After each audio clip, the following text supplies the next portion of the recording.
Good morning. I'm John Wainwright, and I'll be your worship associate today. I told myself that if I got the bell ringing at the start, everything would be fine. So I think we're off to a good start. So during my PhD, I worked at the University of Pittsburgh Medical Center as an artificial heart engineer. This was a very unique experience for me as an engineer because I was working with doctors and nurses helping patients that had heart failure. As part of this, the patients came in usually in end-stage heart failure and needed either a heart transplant or a ventricular assist device. And that's what I was doing, as I was actually operating the device to aid the patients as they made their recovery and waited for a transplant in most instances. So a lot of the times the devices worked very well, and the patients would go back home to a normal-ish life, much better than what they had come in as. Sometimes the patients would get better on their own, and they no longer needed the device, which was amazing. And then many times the patients progressed either because the disease was too far along or the device wasn't good enough, and they passed away. So doing this for a couple years, it kind of influenced me a lot about my outlook on death, that it became part of my normal life. Not to say that I wasn't very sad when patients I became close to passed away, but that I realized it was part of the general circle of life, as it may be. So the latter,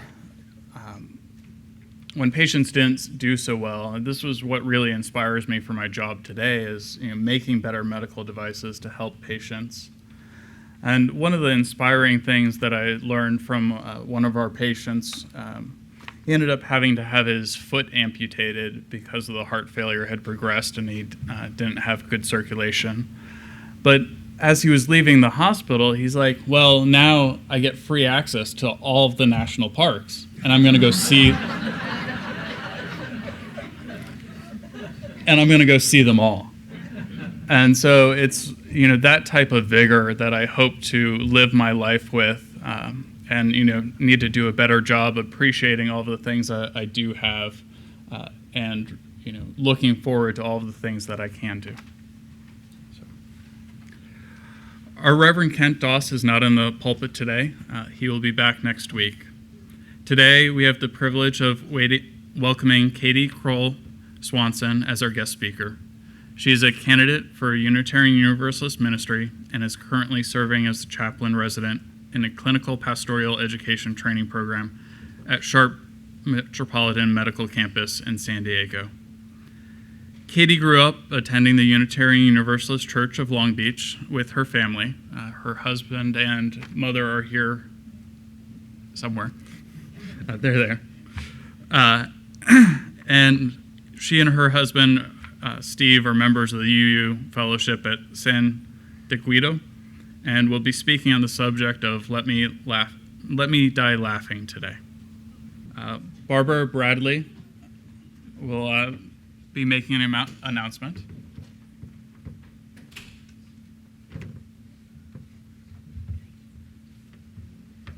Hi, everyone. This morning, I am speaking to you in behalf of the Friends of Orange County Detainees Hiring Committee. So I want to call attention to the announcement in your order of service. The committee has received a grant from the Pacific Southwest District Child Sliders to hire an outreach coordinator. This is not an easy search. There are lots of requirements for this position. One is an AA degree, at least. The other is being bilingual, Spanish and English, and have some experience in volunteer recruitment and training and community outreach. It's a part-time temporary job, but so far advertising is producing less than desirable results. So we really need your help in reaching out to your networks. your Spanish teacher, parents of your children in your classrooms. Any network, don't dismiss anything. And I do have copies of the position announcement at the script table.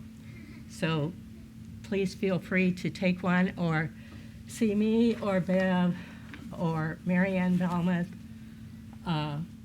or Ellen or Cheryl. Anybody else? If you have questions about the program. Thank you.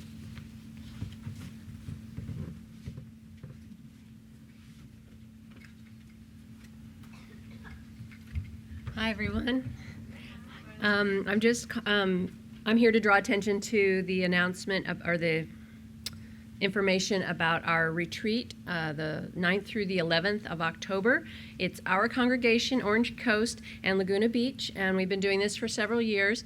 And the registration is through our congregation. So if you're interested, please see me or Teresa after the service. And we have a few more spaces left, but we basically take over the camp, and we have hikes and other activities. The food is all provided, and it's cabin camping with inside restrooms. So I encourage you to consider coming or talk to me about it after the service.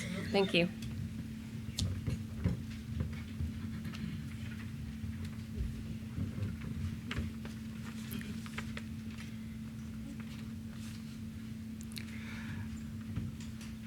And now Dave Weber will light the chalice, the central symbol of our Unitarian Universalist heritage.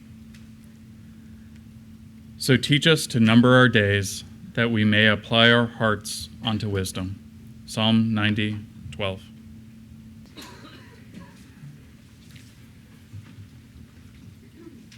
So Nancy and Bernie would like to share that we are grateful to celebrate our 56th wedding anniversary today.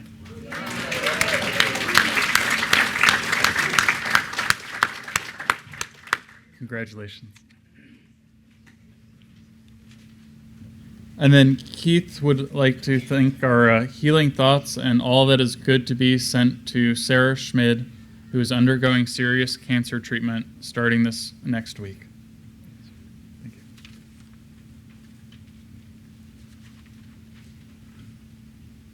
Would you please join me in our congregational response? For joys, we join you in celebration. For your sorrows and concerns, may you feel our compassion. For all that is spoken and unspoken, may the caring of our beloved community sustain you. And now, those young and young at heart, please join Caitlin up here in the front for Time for All Ages. Good morning, everybody. Yeah? Oh, yeah, it's on. We're going to read a book called Lifetimes today. Okay? What's a lifetime? Anyone know what a lifetime is? Like how long is your life? Like how long is your life? Exactly. How Okay. long is your life? Yeah, Alex. All right. Lifetimes. There is a beginning and an ending for everything that is alive. In between is living.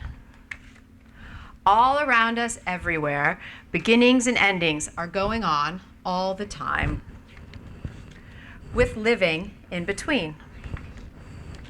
This is true for all living things, for plants, for people, for birds, for fish, for trees, for animals, even for the tiniest insects. Nothing that is alive goes on living forever. How long it lives depends upon what it is and what happens to it while it is living. Sometimes things become ill or they get hurt. Mostly, of course, they get better again. But there are times when they are so badly hurt or they are so ill that they die because they can no longer stay alive. Oh, like that butterfly. Yeah, like the butterfly in the picture. This can happen when they are young or old or anywhere in between. Wait till I'm done, okay, Ashlyn? Do you know butterflies can fly a long, long way, but before they die, they actually lay eggs, and they're supposed to die. Yeah, they are, because everything dies that's alive. It may be sad, but it is the way of all things, and it is true for everything that is alive, for plants, for people, for birds, for insects, for fish, for trees, for animals, and for germs. There are lots of living things in our world. Each one has its own special lifetime. Trees that are tall and strong grow slowly, standing in the sunshine and in the rain. Some of them live for a very long time indeed, as long as 100 years or more. That is their lifetime. Rabbits and mice grow up in only a few weeks. Then they go on to live for a year or two. Then crunching up carrots and nibbling at cheese until they grow old and very tired, and it is their time to die. That is how it happens to be for rabbits and mice. It's the way they live, and it is their lifetime. And butterflies, like Ashlyn was telling us, butterflies' lives as butterflies, for only a few weeks. Once they have dried their wings, they flutter and flit from leaf to flower. At first, they are bright and quick, but as time passes, they begin to slow down until finally they can go no further. They rest for a while, and then they die. That is the way butterflies live, and that is their lifetime. Birds grow up quite quickly, too. It is often no more than a few months from the time they hatch until they are strong enough to fly and feed themselves. How long they live often depends upon their size. Mostly, the bigger the bird, the longer they'll be alive. That is the way birds live. Some for as long as 50 years. Others no more than 2 or 3. But however long it is, that is their lifetime. And people. Well, like everything else that is alive, people have lifetimes too.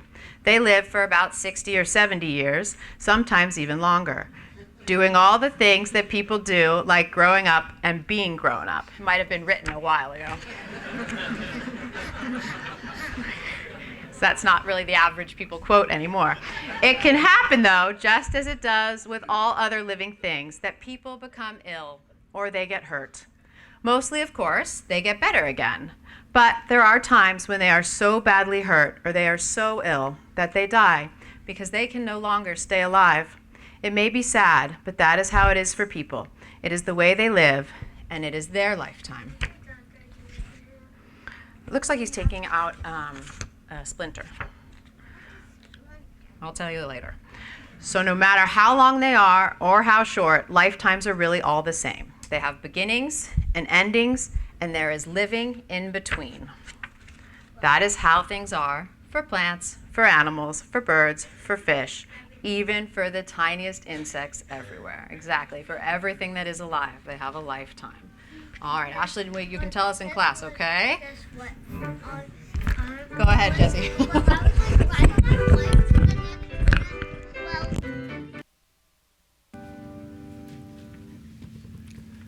The first reading today is by Mark Morrison Reed.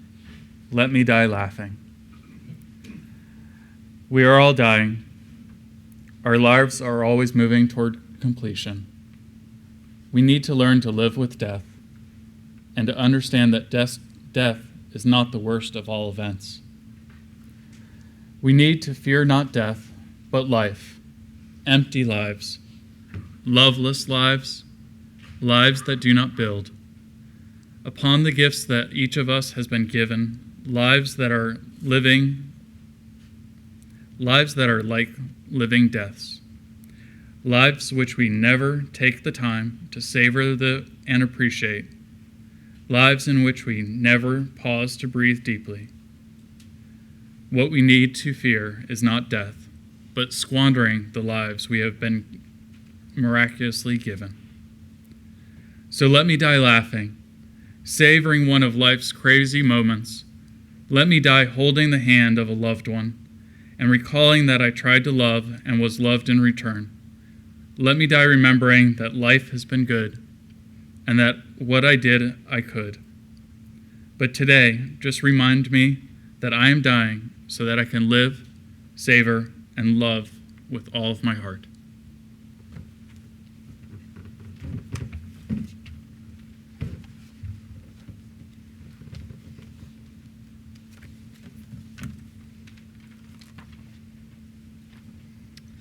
Our second reading is a poem by Mary Oliver, When Death Comes. When death comes like the hungry bear in autumn, when death comes and takes all the bright coins from his purse to buy me and snaps his purse shut,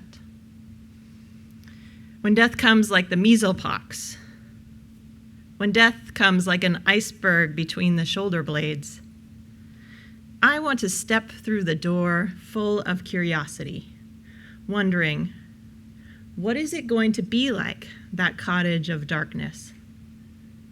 And therefore, I look upon everything as a brotherhood and a sisterhood. And I look upon time as no more than an idea. And I consider eternity as another possibility. And I think of each life as a flower, as common as a field daisy, and as singular. And each name a comfortable music in the mouth, tending as all music does toward silence.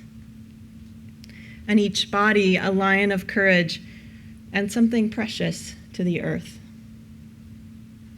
When it's over, I want to say, all my life I was a bride married to amazement. I was a bridegroom taking the world into my arms. When it's over, I don't want to wonder if I have made of my life something particular and real. I don't want to find myself sighing and frightened or full of argument. I don't want to end up simply having visited this world.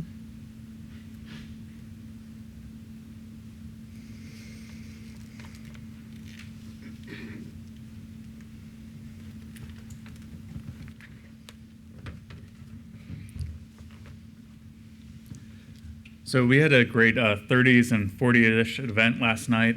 Thanks, Pat and Gary. Well, that goes to show it really was a good event because they're not here this morning. By special request, Chris Amatuzzi and I will be not singing our rendition of Getting Jiggy With It this morning. But instead, our special music today will be performed by Sophia Hoyseth. Your Heart Will Bring You Home.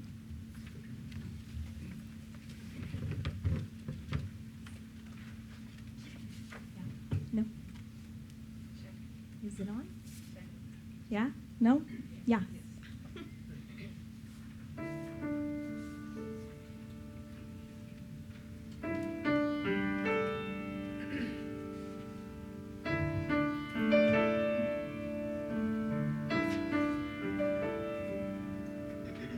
Sunny days and starry nights and lazy afternoons. You're counting castles in the clouds and humming little tunes. But somehow right before your eyes the summer fades away. Everything's different and everything has changed. If you feel lost and on your own and far from home, you're never alone, you know. Just think of your friends, the ones who care. They all will be waiting there with a love to share. And your heart will lead you home. Funny how a photograph can take you back in time to places and embraces that you thought you'd left behind. They're trying to remind you that you're not the only one, that no one is an island when all is said and done. If you feel lost and on your own and far from home, you're never alone, you know. Just think of your friends, the ones who care. they all will be waiting there with love to share, and your heart will lead you home. There come a day when you're losing your way and you don't know where you belong. They say that home is where the heart is, so follow your heart and know that you can't go wrong if you feel lost and on your own and far from home. You're never alone, you know. Just think of your friends, the ones who care. They all will be waiting there with love to share, and your heart will lead you. If you feel lost and on your own and far from home, you're never alone, you know. Just think of your friends, the ones who care. They all will be waiting there with love to share, and your heart will lead you where you belong. I know your heart will lead you home.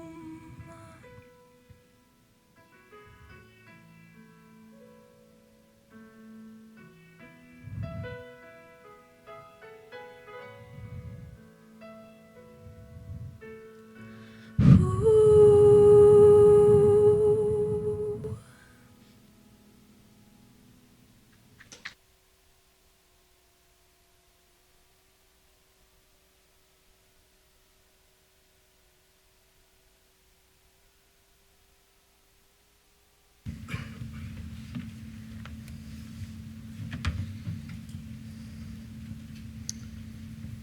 Dukkha, they say. The Buddhists say all is dukkha. It is hard to translate, they tell us. It means literally suffering, but the feeling of dukkha is closer to impermanence. The fact of impermanence is central to the Buddhist path to nirvana, enlightenment. Dukkha. All is impermanence. Nothing lasts. I thought of that yesterday, watching leaves come down in a shower and the smell of rotting ones going back into the earth. Leaf to humus and back to earth to nourish the roots of the mother tree. The crows crying as the leaves fall and their nests are exposed. Dukkha. All is impermanence. And life goes on. And people who were with us last year at this time have died. All souls pass on. All is dukkha. Nothing lasts. The path to enlightenment is understanding, accepting impermanence to the point where we no longer struggle against it. That is the way of the Buddha. But here in the West, we search for that which is permanent, even as we live with the death of all things and all people. We search for a sure footing on the path strewn with fallen leaves. We notice the buds of next year's growth, tight-curled and waiting. We hold on to the things we can count on: our church, our community, our memories of those who died before us, our love and hope, and our search for certainty in a world that is dukkha. God of creation, God of today, Let us find each other in a changing world. Let us experience love as something which exists, a possibility which is. Let us know that we are alive and being renewed miraculously each second. That the impermanence gives to life its freshness and surprise. That our memories of yesterday and our expectations of tomorrow make now a cherished, precious, eternal moment. Spend a few moments in silent meditation now. Thank you.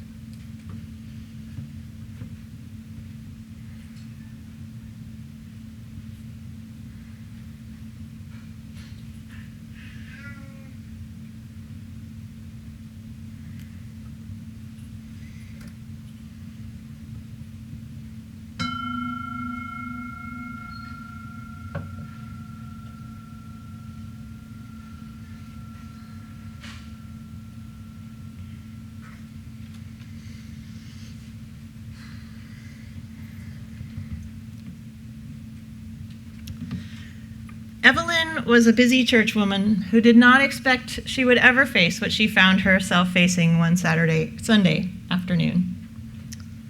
I was the chaplain on call, and I was just about to leave for the night when I stopped to check in with the charge nurse in the intensive care unit.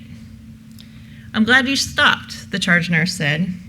"We've been working hard on the guy in 354, and his wife is down the hall, waiting. She could use your support." When I found Evelyn, she had tears in her eyes and she looked relieved to see me. She was alone in the family waiting room, and her cell phone rang every few minutes while we talked. She told me she'd thought her husband had an infection when she drove him to the emergency room this morning, and it would be something that antibiotics could easily fix.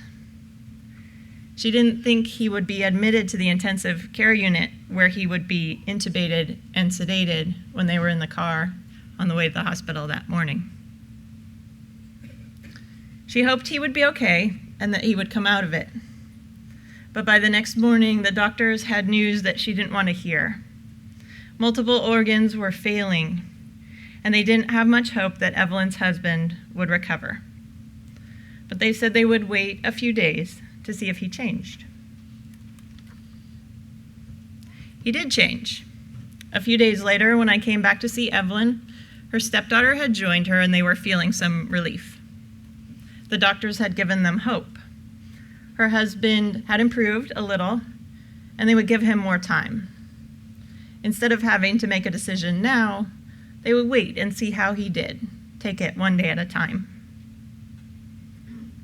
As I got to know Evelyn, I learned that her husband's health had been declining over about 10 years due to a degenerative illness. But Evelyn and her husband did not have advanced directives, nor had they ever had a conversation about what they would want in a situation like this. When I started my chaplaincy residency, I was assigned to the medical intensive care unit. The MICU, like the rest of the hospital where I work, was designed by architects to be a calming atmosphere, to lower patients' and family stress, and improve well-being. But no amount of thoughtful design can take away the pressures of the ICU environment. As I walk around the horseshoe-shaped hallway, high-pitched ventilators hiss all around. I peer through oversized sliding glass doors into patients' rooms, hoping to make a visit, but most are dimly lit, patients are sedated, and there's no family around. In the hallways, nurses hurry back and forth from patients' rooms to medicine storage while alarms sound on monitors. It's a place where nobody wants to spend their last days. As a chaplain, I've seen a lot of things I hoped I'd never have to see in my lifetime. The hospital where I work has a level 1 trauma center, and in our trauma room, I've seen the place where life crosses paths with sudden death. Of all the suffering I've witnessed, some of the most difficult for me to watch has been seeing families make agonizing decisions about their loved ones' care in the midst of a medical crisis. In the MICU, these situations repeat day after day, week after week, month in and month out. Evelyn and her husband are not the only ones. As I've learned, this is all too common in our society. 70% of Americans say they want to die at home, but 70% die in hospitals and institutions. 60% say making sure family is not burdened by tough decisions is extremely important to them, but 56% have not communicated their end-of-life wishes. 90% of Americans think it's important to have these conversations, and 30% have had them. This is the conversation I'm here to talk about today. This is not an easy thing to talk about. Facing mortality is an ongoing struggle for me in life and at work. Talking about death is not easier or more fun for a chaplain than it is for anybody else. On the all too frequent days when I work with someone who is confronting the death of a loved one, I come home drained and exhausted. At the end of the day, it's all I can do to eat a good dinner and get to bed on time to prepare to do it all again, likely the next day. As the MICU chaplain, I get called when a patient is being withdrawn from life support and the family needs spiritual care. Or when a patient is being withdrawn from life support and there is no family, so the staff needs my care. Many of the patients in my unit I never get to meet because in many cases they never recover. When I do meet their families, it's often at the 11th hour. This is probably the call I dread the most. It's the request for support for a family facing the decision about whether to remove life support. These kinds of calls often come in at the last minute. If I'm lucky, I'll get wind of the family conference beforehand, so I can be there to hear what the doctor tells the family. Family members don't look to me for answers about what to do in these situations. They want to know what their loved one would want. They want to know that something beyond themselves is in control, so they don't have to play God. They want to know why they are in this situation. Why me? Why this? Why now? There are no simple answers to these questions. Why does God allow suffering is a subject for a whole nother sermon on another day. This sermon is about another conversation. I think it's the conversation that many of you have probably thought of having with your loved ones, have wanted to have with your doctor, and you know you need to have with yourself.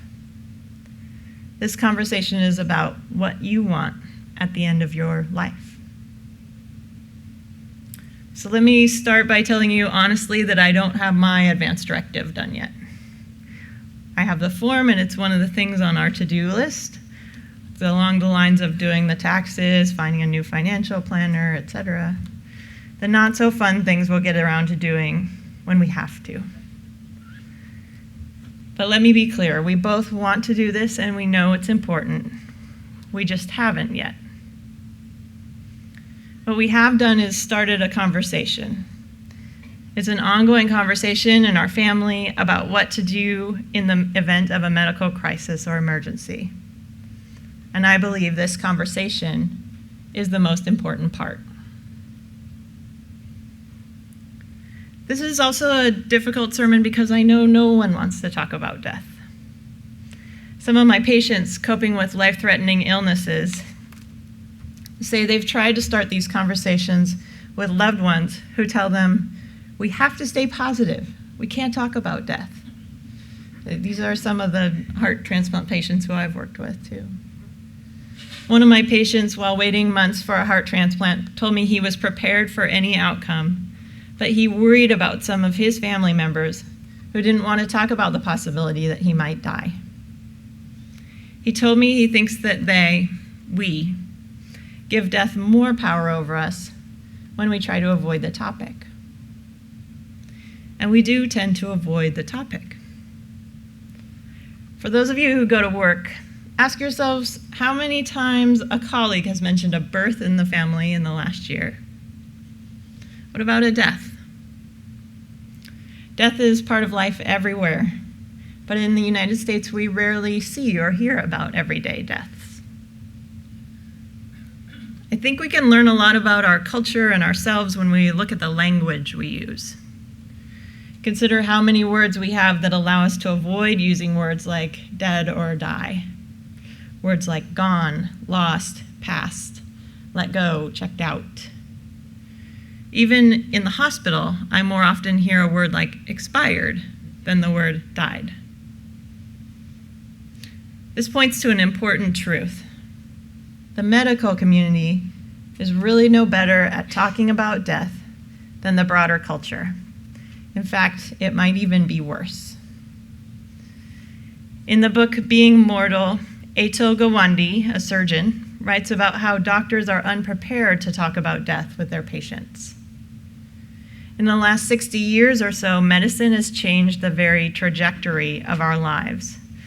Whereas in the past, most people would have a serious medical crisis and die fairly quickly, now many of us will have a long, slow decline. Gawande writes, "The waning days of our lives are given over to treatments that addle our brains and sap our bodies for a sliver's chance of benefit. They are spent in institutions, nursing homes, and intensive care units, where regimented, anonymous routines cut us off from all the things that matter to us in life. We've allowed our fates to be controlled by the imperatives of medicine, technology, and strangers. The default in the medical system is to keep people alive at all cost. The system is not set up to allow people to die without their permission. So we go to every extent to keep people alive, almost at times without thought to quality of life. Atul Gawande has seen how often medicine fails the very people it is supposed to help.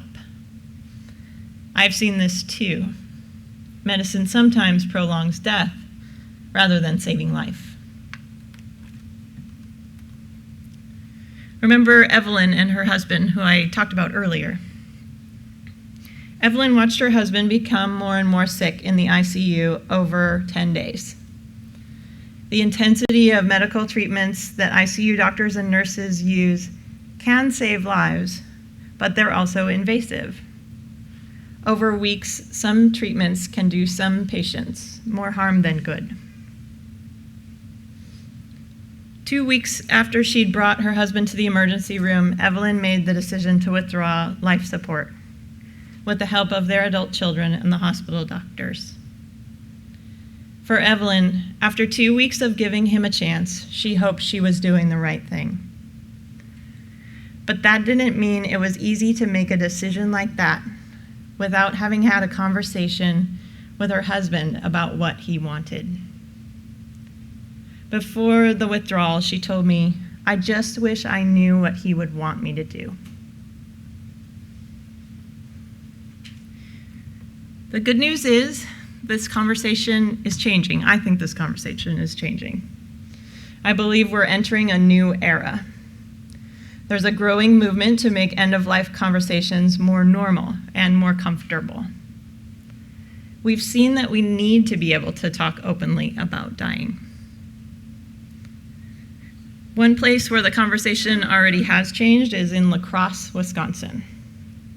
Last year, the NPR show Planet Money ran a story about La Crosse called "The Town Where Everyone Talks About Death." 96% of people who die in La Crosse have an advance directive. In this community, talking about death is a comfortable conversation. Neighbors gossip about who on the block hasn't filled out their advance directive yet. In the story, which I wish I had time to play for you today, but it is listed in the insert in your order of service, a teenage daughter and her father chat about the music they want to play at his memorial service, and then laugh about the fact that this is a normal dinner table topic for them. The conversation about death has become so comfortable in La Crosse because of the work of one person, a medical ethicist who gets called in to help with conversations about the care of people who don't have advance directives. He noticed that most of the time they were talking about a patient who has been sick for years. And he thought, why not have that conversation earlier? Why not have that conversation earlier? If you take home one thing from this sermon today, let it be this. Please, please have a conversation before you have a crisis. One of the things that I love best about being a chaplain is that nearly every week I find myself caring for people in some situation that I never thought I would witness, and I am able to make it through. I grow in these times because as I take risks and face my fears, including death, I see that I can walk with people through their most difficult moments, and I won't die. Difficult conversations like these can be the most liberating we have. Thinking about death is frightening, but planning ahead leaves more room for peace of mind, not just in our final days, but every day. UU Minister Forest Church teaches us we cannot embrace our lives fully until we find a way to accept our death. I think we can take back some of death's power when we talk about it. These are conversations I believe will change not just your death, but your life. They will change your loved ones' lives, easing their burden in difficult times. And if more of us start having this conversation, we can spread the idea that talking about death is critical to all our lives. We can change the culture around end-of-life care. These conversations are first and foremost for each of you. They're about aligning your goals with your life, asking yourself, what is most important to me at the end of my life? What are my goals and my fears? What can't I live without? And then sharing your answers to those questions with your decision makers, your family, and your doctor. These conversations can bring comfort to the days around your last days. I want to tell you one more story to shine a little more light on a heavy topic before I finish today. One day I visited a patient who was unexpectedly facing a big decision. Should he go the riskier route and get a heart transplant? Or should he play it safer and get a device implanted to help his diseased heart function better? How do people decide these things? He asked me, the chaplain. I asked him how he wanted to live his life. What did he want to live for? What was he looking forward to? I asked him to consider with his wife and family, what matters most to you? What can't you live without? What are your goals and your fears? What do you understand about your diagnosis? What trade-offs are you willing to make? He was surprised. He'd never thought about these questions or discussed them with his wife before. He'd hoped I would give him an answer about what it's like to live with a device, or how many people who get heart transplants survive. I didn't have an answer to give him. I also didn't have more than 20 minutes or so to spend with him, which is the average length of a visit for me. I left him and his wife with the questions and hoped they would be able to make a decision together.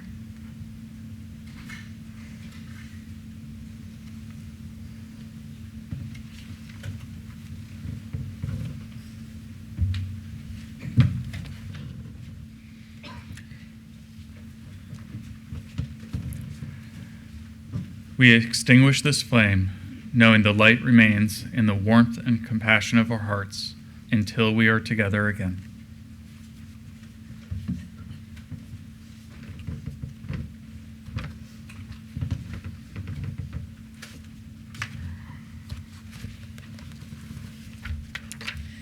In your order of service, there's an insert, looks like this, with some helpful websites on end-of-life conversations and advanced care planning. So I hope you'll take this with you today and look some of these up when you get home.